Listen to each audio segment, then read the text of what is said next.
Të hënën pritet që të hapen ofertat e arritura në kuadër të tenderit për ndërtimin e objektit të përbashkët për 2 shkollat e mesme, respektivisht Shkollës së Mesme Komunale Tekstile Gjoce Stojqevski dhe Gjimnazit 7 Marsi. Sipas informacioneve nga Komuna e Tetovës, pas përzgjedhjes së kompanisë që do të ndërtojë objektin për këta 2 shkolla, do të ketë dhe afat të ankesave dhe më pas pritet të fillojnë zyrtarisht punët. E 26 maj do të hapen ofertat, ku më pastaj do bëhet edhe përzgjedhja e ofertës më të mirë. Më njëherë pas të gjitha procedurave të tenderimit publik, do fillojnë edhe punimet në kuadër të ndërtimit të shkollës së re, ku do të bashkohen Shkolla e Mesme Tekstile dhe Gjimnazi 7 Marsi.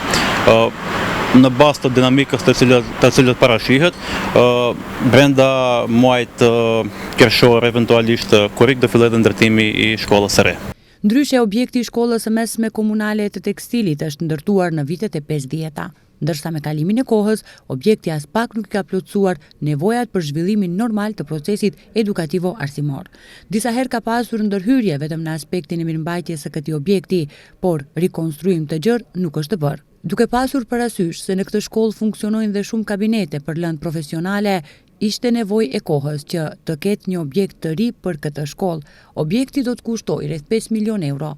Nga sektori për arsim bëjnë të ditur se kur të fillojnë punimet për ndërtimin e objektit të Shkollës së Mesme Tekstile, nxënësit pritet që mësimin ta ndjekin në ndonjë shkollë të afërt fillore. Nga viti 2005, në ligjin për decentralizim të pushtetit dhe ligjin për ndarje territoriale, kjo shkollë funksionon si shkollë mesme publike komunale. Ndërkaq, lidhur me transferimin e Gjimnazit 7 Marsi, sipas autoriteteve të Komunës së Tetovës, në këtë gjimnaz gjithnjë ka interesim më të vogël për regjistrim.